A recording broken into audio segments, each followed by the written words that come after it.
Acolhendo a sua criança interior. Uma abordagem inovadora para curar as feridas da infância, por Stephanie Stahl.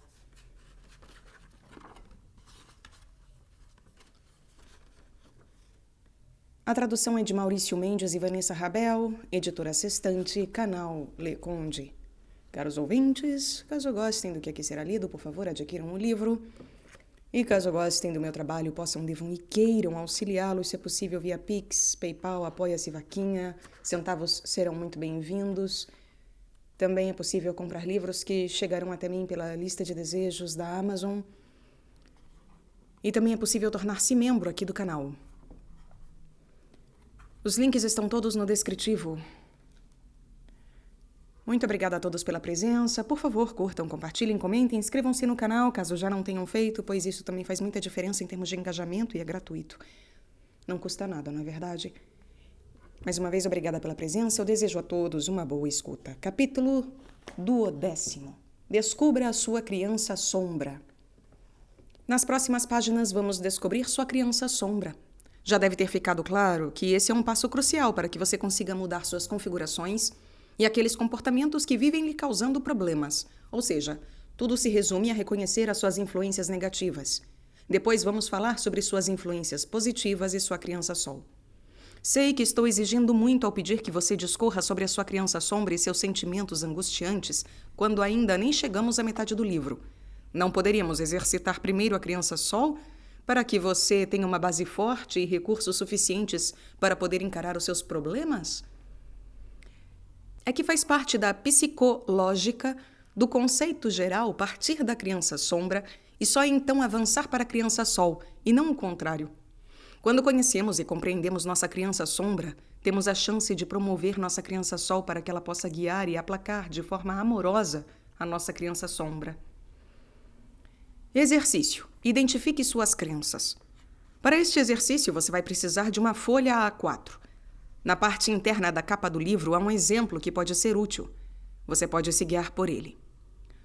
Nas páginas 237 e 39, há um modelo limpo da criança sombra e da criança sol, respectivamente. Comece desenhando uma figura do gênero com que você se identifica. Essa figura representa a sua criança sombra. Nos dois lados da cabeça, escreva mamãe à direita e papai à esquerda, ou como quer que você os chamasse na infância. As figuras apenas para ilustrar, meus caros. A criança sombra é uma criança triste, é o desenho de uma criança triste, e a criança sol é um desenho de uma criança alegre. Então, devemos fazer um desenho de uma criança triste, representando a criança sombra, e escrever mamãe à direita e papai à esquerda, ou como quer que você os chamasse na infância. Se você não foi criado por seus pais, escreva os nomes dos seus cuidadores, ou como quer que você os chamasse. O importante é incluir as pessoas que foram sua principal referência nos seus primeiros 6 anos de vida.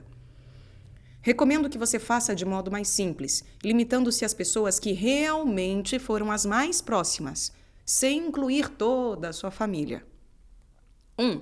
Pense em uma situação que você tenha vivenciado com a sua mãe ou seu pai ou outro cuidador na infância e que você tenha achado muito ruim.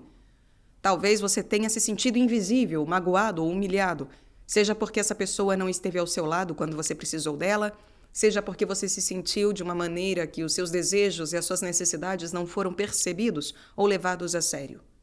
2. Agora, pensando nessa situação, defina algumas palavras-chave. Como seu pai, mãe, cuidador agiu? Falaremos sobre as características positivas mais adiante, quando tratarmos da criança sol.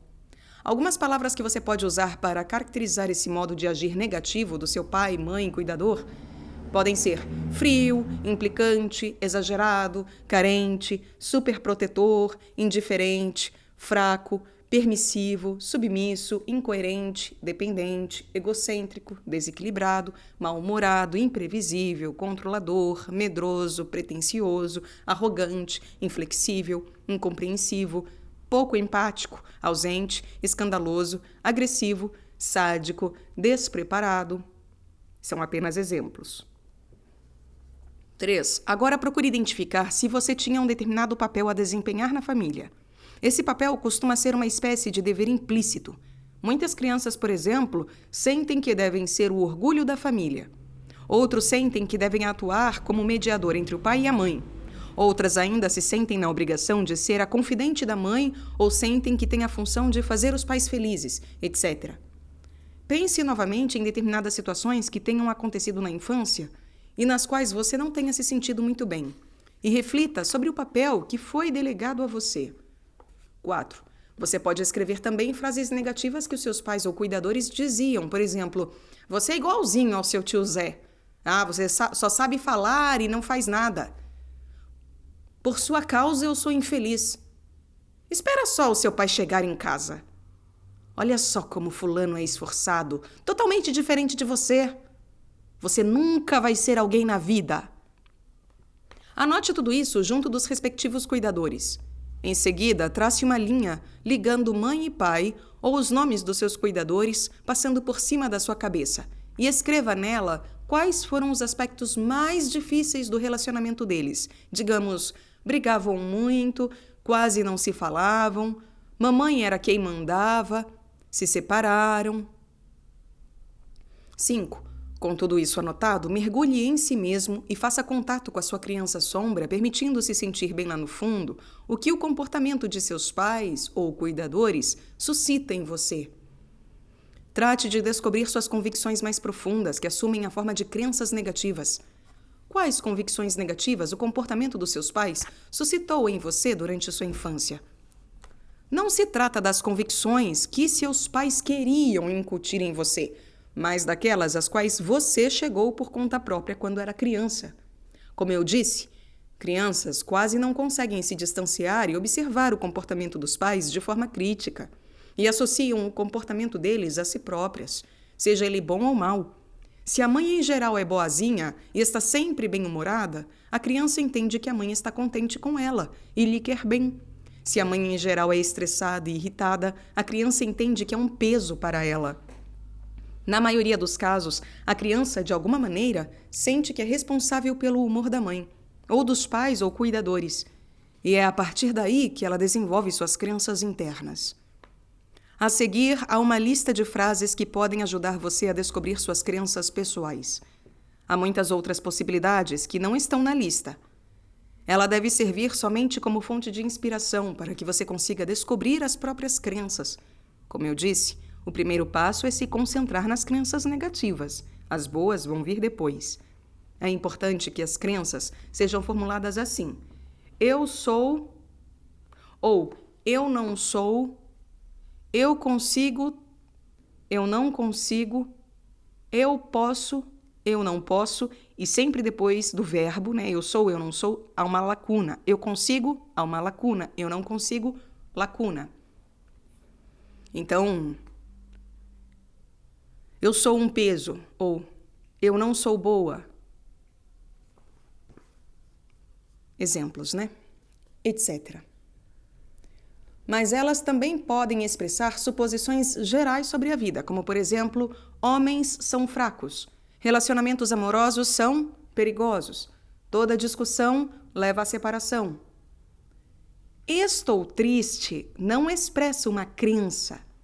Tristeza é um sentimento que pode resultar de uma crença, tal como eu não tenho valor. Por isso, sentimentos como tristeza, medo, alegria, etc., não expressam crenças. O mesmo se aplica a intenções, como, por exemplo, eu quero ser perfeito. Na maioria das vezes, essas intenções são defesas contra as crenças que estão por trás delas, como eu não sou bom o suficiente, o bastante. Veja a seguir alguns exemplos de crenças. É uma lista que visa estimular você na busca pelas próprias crenças negativas. Geralmente, aquelas que surgem de forma espontânea são as que estão corretas. Ao ler a lista, repare no que está sentindo.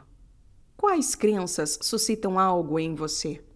Você provavelmente já ouviu algumas destas provocações vindas de fora, como você sempre cede rápido demais, ou você sempre quer agradar todo mundo. Então, exemplos de crenças negativas que afetam diretamente a minha autoestima. Exemplos. Não tenho valor. Não sou querido. Não sou desejado. Não mereço ser amado. Sou uma pessoa ruim. Sou feio. Não sou bom o suficiente. A culpa é sempre minha. Sou insignificante. Sou muito burro. Não sou importante. Não consigo fazer nada. Não posso sentir.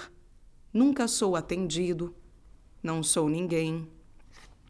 Sou um fracasso. Sou todo errado, etc. Crenças negativas, exemplo de crenças negativas quanto à minha relação com os meus pais/cuidadores. Sou um fardo. Você depende de mim para se sentir bem. Não posso confiar em você. Preciso ter sempre o pé atrás com você. Preciso considerar seus sentimentos acima de tudo.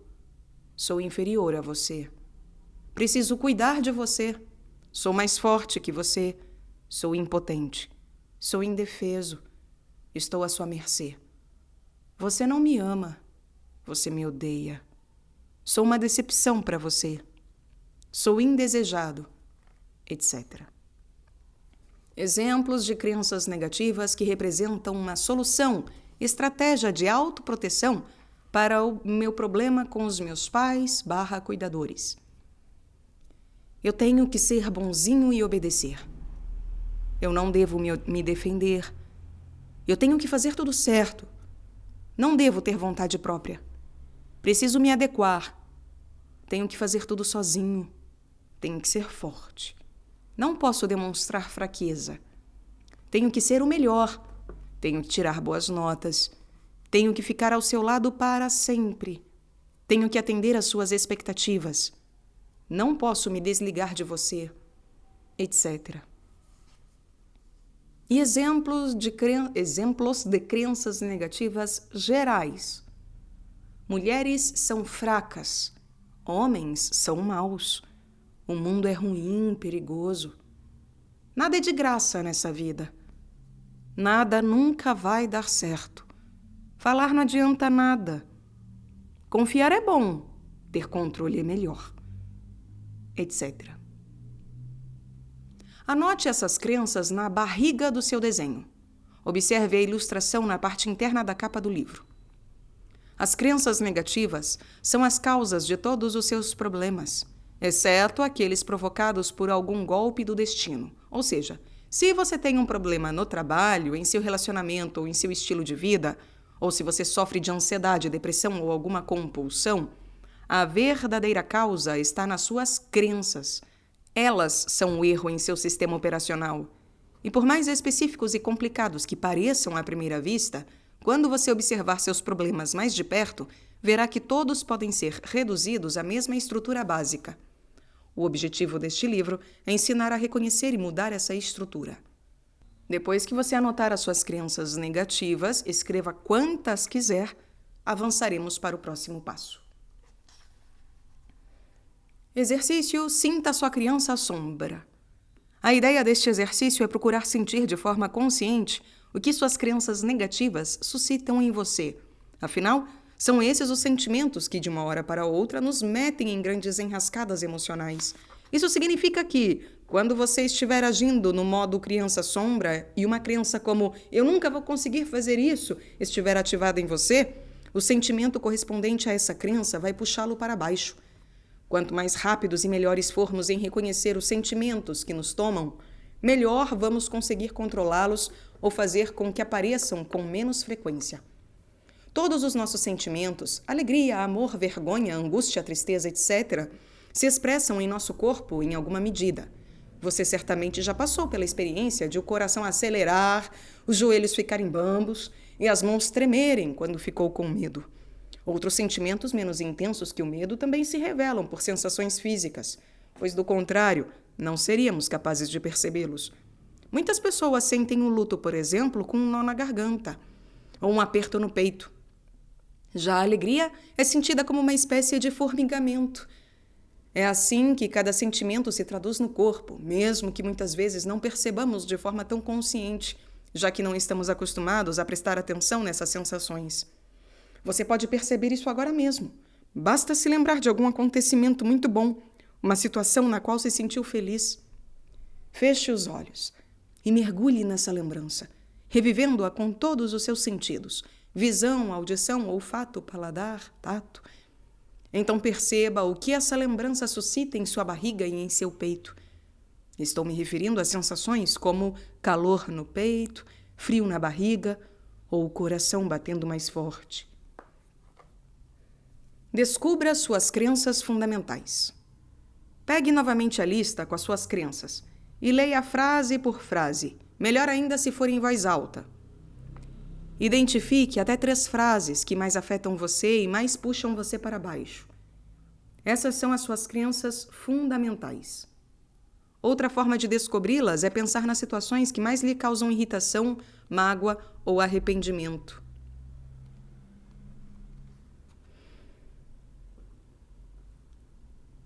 Digamos que se perguntássemos a Miguel em quais situações você perde o controle e depois se envergonha, e qual é o pensamento que faz você perder o controle, ele responderia rapidamente: ela não me leva a sério. E assim saberíamos a sua crença fundamental. As crenças fundamentais são as mais importantes.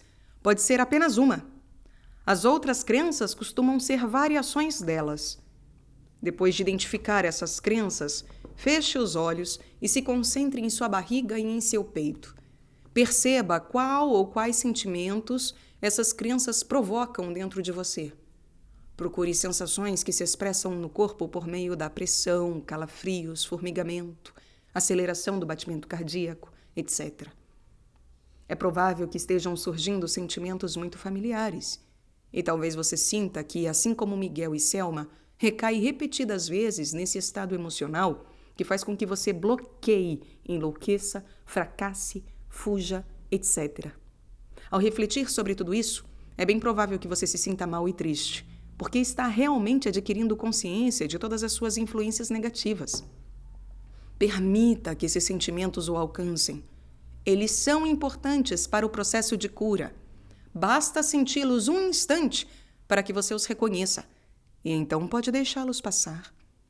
A ideia de que precisamos esgotar nossos sentimentos para conseguir modificá-los provou ser falsa.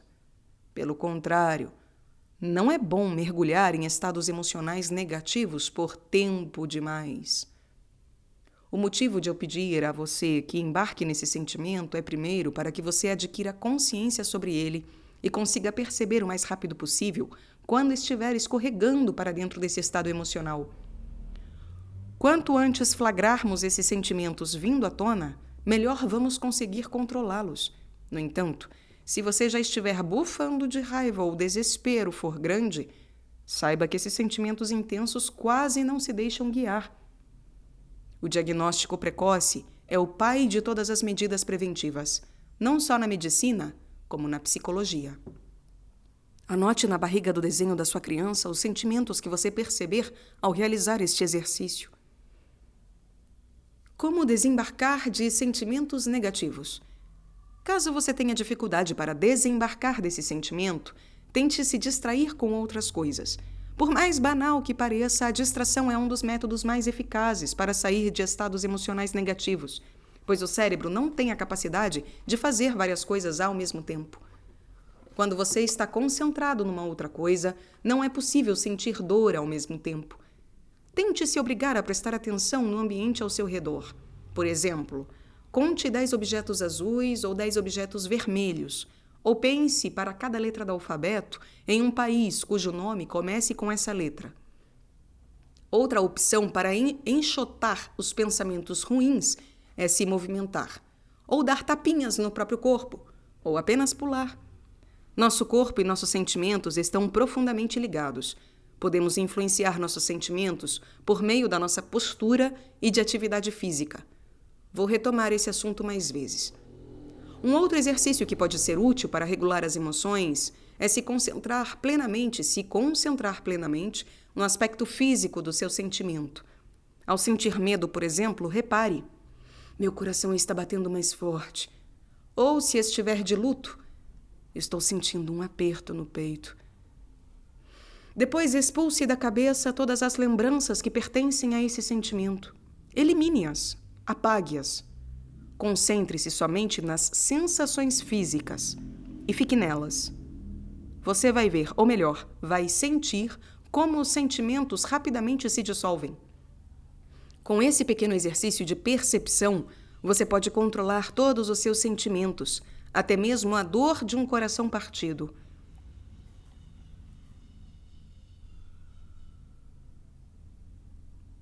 É possível que você não tenha sentido nada ao se aprofundar em suas crenças negativas. Talvez porque estivesse um pouco desconcentrado, ou então bloqueado. Nesse caso, refaça o exercício em outro momento. Algumas pessoas precisam repeti-lo várias vezes até conseguir sentir alguma coisa. Também é possível que você tenha uma dificuldade de conexão com os próprios sentimentos.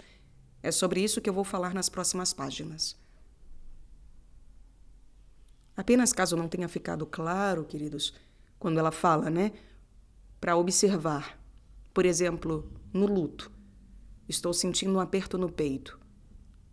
E então, para se concentrar na sensação e não no sentimento, é para justamente mover a nossa atenção nesse peito, nesse aperto, e observar o batimento do peito, o batimento do coração, e não o sentimento que desperta isso propriamente, mas focar no movimento do coração, naquilo que acontece com o corpo, e não com a nossa mente, não com os nossos sentimentos.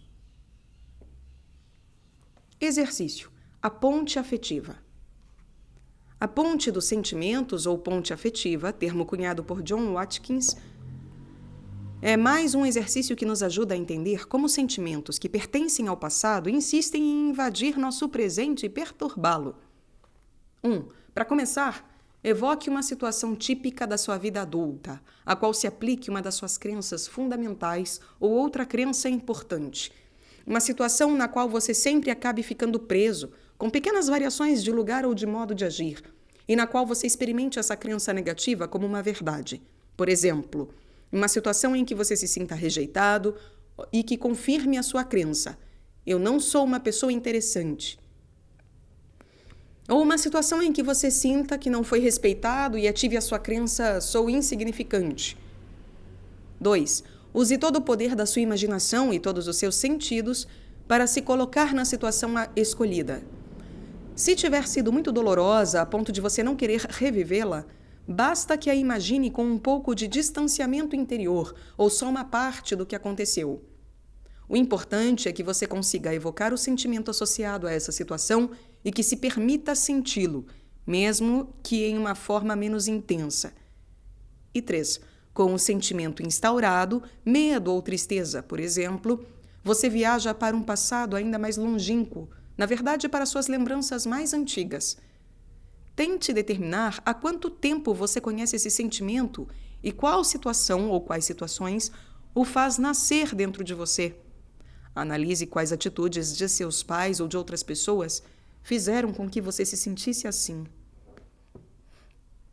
O objetivo desses 2 últimos exercícios é adquirir uma compreensão profunda dos próprios padrões e influências da infância, para que eles não sejam sempre vivenciados no modo automático, como acontece com Miguel e Selma, e sim para que você tenha a oportunidade de controlá-los.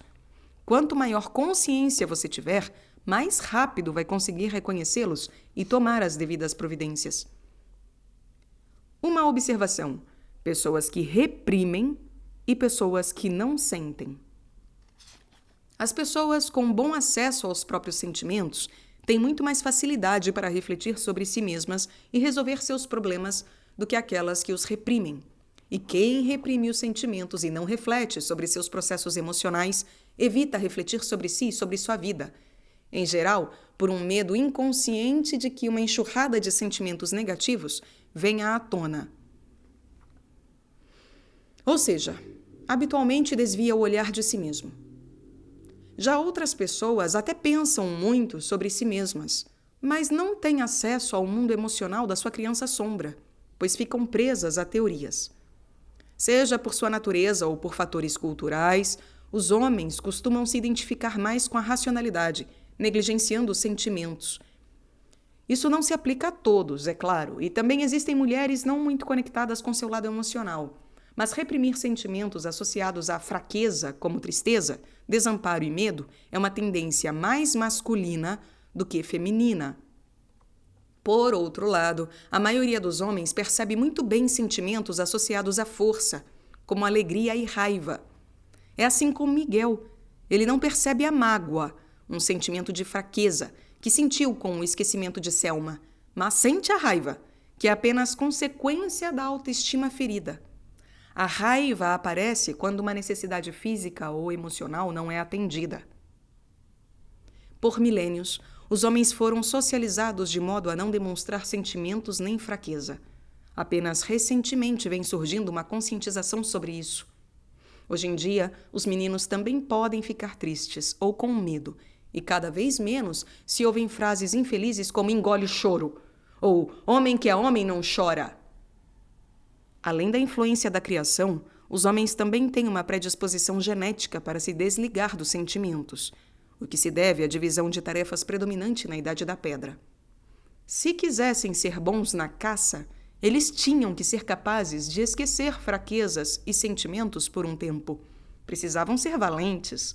As mulheres também precisavam ser valentes, como ainda hoje precisam, mas, nos primórdios da humanidade, também atualmente, porém menos, suas funções giravam em torno do ambiente familiar. Aqui, a empatia é mais importante que a valentia. A predisposição genética dos homens tende à objetividade, enquanto as mulheres têm mais facilidade para se colocar no lugar do próximo. A tendência masculina a reprimir sentimentos negativos tem lá suas vantagens, principalmente quando se trata de encontrar soluções práticas. Porém, no âmbito das relações interpessoais, manter-se na superficialidade dos sentimentos pode causar problemas. Em minha prática clínica e em palestras, com frequência me deparo com homens que navegam como barcos sem rumo por entre seus problemas interpessoais, por lhes faltar um modo de acessar seus sentimentos. Isso porque os sentimentos são necessários para conseguirmos avaliar as situações e ponderar. Os sentimentos nos indicam a importância ou desimportância que algo tem para nós. O medo, por exemplo, nos avisa do perigo e nos faz evitá-lo. O luto nos informa que perdemos ou não obtivemos algo importante. A vergonha indica que quebramos uma regra social ou pessoal. A alegria nos mostra o que temos vontade de fazer. Ter pouco contato com os nossos sentimentos é ter pouco contato também com as nossas necessidades pessoais. Não é raro que as pessoas digam não saber o que querem. Conheço alguns homens muito inteligentes que conseguem pensar de forma abstrata, mas que não conseguem pôr sua vida nos trilhos. Na vida profissional, eles não desenvolvem todo o seu potencial, e na vida pessoal enfrentam problemas de relacionamento. Alguns ainda conseguem avançar na carreira graças a seu intelecto, mas a vida familiar e amorosa ficam para trás. Quando se trata de tomar uma decisão emocionalmente importante e de formular metas pessoais, ficam emaranhados em suas reflexões abstratas e se perdem nos prós e nos contras. O que lhes falta é compreender seus sentimentos, que junto com o pensamento racional poderiam orientá-los. Afinal, decisões justificadas racionalmente também nos fazem sentir algo bom. E é esse sentimento bom o que nos faz bater o martelo, ainda que de modo inconsciente. Algumas pessoas também são dominadas por um sentimento específico que, surgindo com grande intensidade, se sobrepõe a todo o resto. Pode ser medo, depressão, agressividade, etc. Por trás desses sentimentos condutores, muitas vezes se escondem outras sensações não percebidas. É o caso de Miguel. A raiva o domina, mas a mágoa permanece oculta. Se você quiser saber mais a respeito do mundo emocional masculino, recomendo o livro A Alma dos Homens, de Bjorn Suffolk. Não tenho a menor ideia de como se pronuncia isto, mas se escreve assim: Bjorn, B-J-O-R-N, Suffolk, S-U-F-K-E. E tem trema no O e trema no U. O que posso fazer se não consigo sentir? Se você tem dificuldade para entrar em contato com seus sentimentos e não sentiu nada nos exercícios anteriores, feche os olhos e se concentre em sua barriga e em seu peito. De início, preste atenção apenas no fluxo do ar entrando e saindo. Ele chega até o fundo do peito? Fica preso em algum lugar? É comum nossa respiração ficar curta quando reprimimos sentimentos. Por isso, permita-se respirar fundo. A melhor maneira de fazer isso é deitado. Depois, simplesmente entre em si mesmo e tente sentir como é por dentro. Se ainda assim não conseguir sentir, mantenha-se concentrado em sua barriga e em seu peito e, estando inteiramente consciente, tente sentir esse nada dentro de você. A sua barriga está relaxada? Seu coração bate normalmente? Sua respiração está profunda? Como é a sensação desse nada? Então tente perceber se por trás deste nada existe outro espaço. Aliás, adianta muito se você praticar o sentir por meio da atenção. O não sentir, na maioria das vezes, é uma estratégia que as pessoas ensinaram a si mesmas quando crianças para evitar a dor e o desamparo provocados pelos pais. Elas aprenderam a redirecionar a atenção para longe dos sentimentos, mas, da mesma forma, é possível aprender a reconduzi-la de volta. Para isso, basta parar de vez em quando e se perguntar: como estou me sentindo? Repare em sua barriga, em seu peito e nas sensações físicas nessas áreas.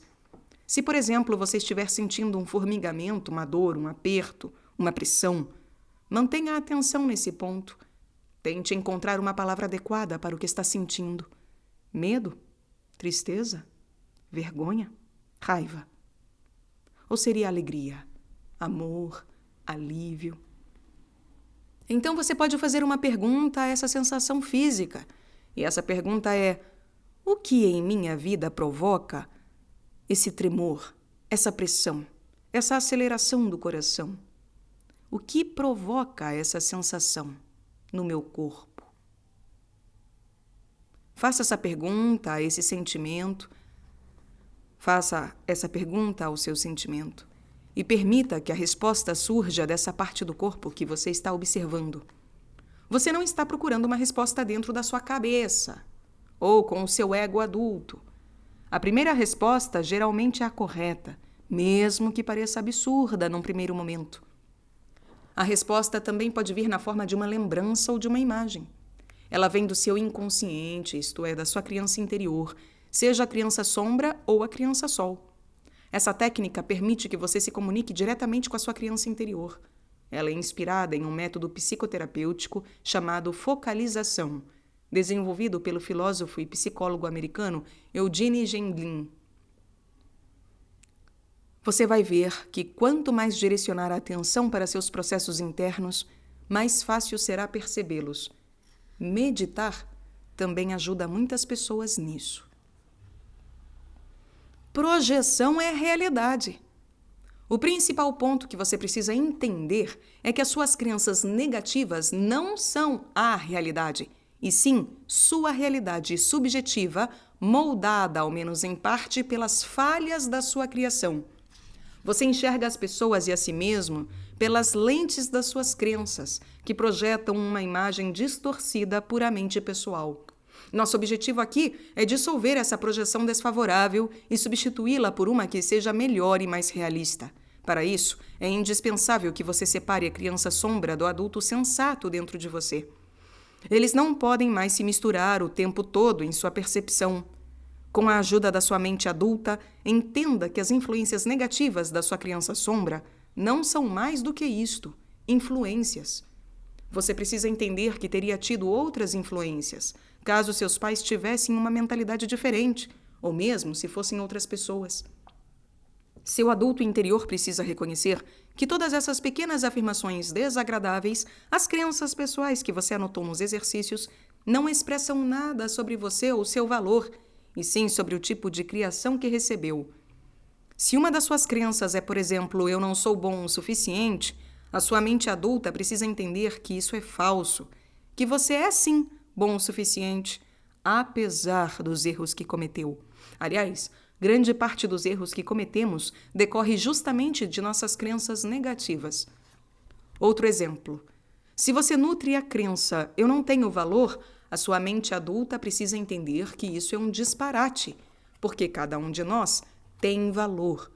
E existe pelo menos uma pessoa na face da terra para a qual você significa muito. Todos nascemos inocentes. Se os pais transmitem à criança, mesmo que sem querer, o sentimento de que ela não tem valor, não é culpa da criança. Vou explicar como fortalecer o adulto interior com a ajuda de bons argumentos no exercício Fortaleça seu ego adulto, na página 117. O renomado psicólogo e coach Jans Korsen, ele disse: desde o nascimento você é uma estrela brilhante. É uma formulação bonita que eu gostaria de adotar. Desde o nascimento você é uma estrela brilhante, mesmo que às vezes se comporte de forma desfavorável. Quando ficar claro para o seu ego adulto que você é uma estrela brilhante e que não tem culpa pelo comportamento dos seus pais, explique isso para sua criança sombra. Senão você vai continuar vivendo numa dupla realidade.